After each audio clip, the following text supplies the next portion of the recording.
Wali Kota Madiun Dr. Andes Haji Maidi SH MMPD melantik 16 pejabat fungsional di lingkup Kota Madiun di GCIO Madiun pada hari Senin 31 Januari 2022. Pengambilan sumpah jabatan dan pelantikan pejabat fungsional di lingkungan pemerintah Kota Madiun dihadiri Wali Kota Madiun, Wakil Wali Kota Madiun, Sekda, tamu undangan, serta pejabat yang dilantik. Wali Kota Madiun Maidi mengatakan BPD menargetkan awal tahun segera untuk harus melengkapi BPD dan memenuhi yang kurang. Pihaknya tinggal gas, semua perangkat jalan, supir jalan, kernet jalan, semuanya jalan. Jadi tidak ada lagi alasan untuk tidak berjalan dengan baik. Mulai tidak berlakunya pegawai honorer awal tahun depan dianggap tidak masalah oleh Wali Kota. Untuk pegawai honorer yang sudah bergelar S1 dan D3 nantinya akan diarahkan untuk ikut serta tes CPNS. Untuk kantor yang tidak bisa diberlakukan seperti itu, Wali Kota menanggapinya bisa juga menggunakan tenaga upahan ASN untuk level menengah ke atas, sedangkan untuk level menengah ke bawah menggunakan tenaga upahan karena bisa mengirit kos atau pengeluaran dibandingkan dengan jika semua diswastakan. Ada sekitar 200 sampai dengan 300 tenaga honorer di Pemkot yang sekarang ini masih disekolahkan untuk mengejar D3 dan S1.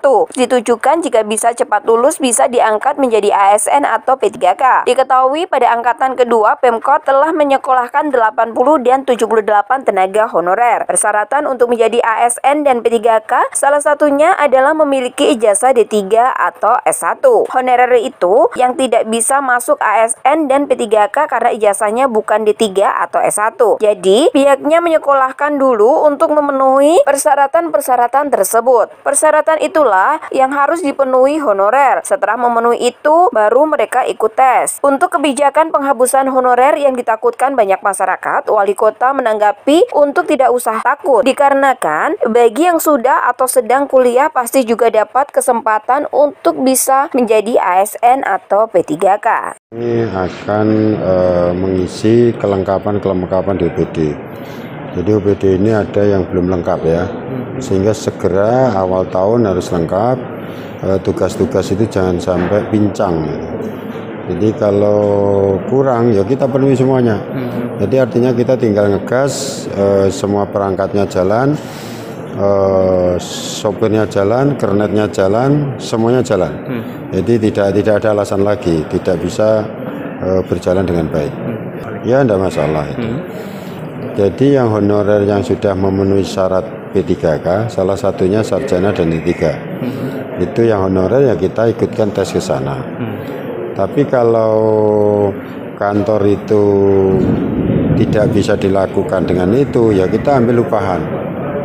Contoh sekarang, penjaga sekolah siapa yang jaga? Dan tidak mungkin sarjana, tidak mungkin D3, D4. Dia menjaga sekolah itu pasti upahan, pasti penjaga. Penjaga itu ya penjaga. Yang nyapu jalan, masa nyapu jalan itu sarjana, P3K. Kan kita harus perlu membayar dia harian. Harian kita bayar, jalan sekian. Jadilah harus kita bayar. Jadi tanpa itu yang P3K dan ASN itu kan yang di level menengah ke atas, kan menengah di bawah piye? Cleaning service umpamanya, bersih-bersih taman dan sebagainya. Kalau itu semuanya diswastakan, kosnya malah mahal. Ya upahan. Nah sekarang kalau itu menunjuk CV, suruh borong jalan ini bersihnya sekian ini CV ini jupuk badi, ambil tenaga lagi, itu malah kosnya tinggi dong. Tapi selama itu ini kotor, perlu gini, tenaga upahan aja, data itu aja. Tenaga non ada 200 sampai 300 lah. 300. Ya, tapi kan itu nanti sekarang ada masih banyak yang saya sekolahkan untuk mengejar D3 dan S1. Artinya kalau dia ini cepat lulus ini, kan dia bisa ke P3K sama ASN. Ya kita sekolahkan lah. Yang kita sekolahkan ada kemarin angkatan yang kedua itu ada 80 sama 78. Bisa saya sekolahkan. Tidak mempermasalahkan. Toh kalau itu dia itu kita sekolahkan, kita bawa ke sana. Tapi kan honorer itu kan tidak bisa masuk P3K ASN karena ijazahnya bukan D3 dan S1. Ada yang STM, ada apa. Ini kan sekolahkan dulu. Tidak langsung diangkat P3K kan ya tidak bisa. Karena persyaratan P3K kan juga ada persyaratan-persyaratan. Nah, persyaratan itulah saya suruh memenuhi honorer. Setelah honorer memenuhi itu, itulah tes ke atas. Nah, tapi kalau kita melihat kondisi seperti ini, coba honorer dan sebagainya, mesti akeh wong penjaga sekolah, terus resik-resik sekolah, ngepel sekolah, masa sarjana kan juga tidak bisa. Ya itulah realisasi yang ada, tapi insya Allah lah itu kita atasi lah. Fa Sukma, Trans TV mengabarkan.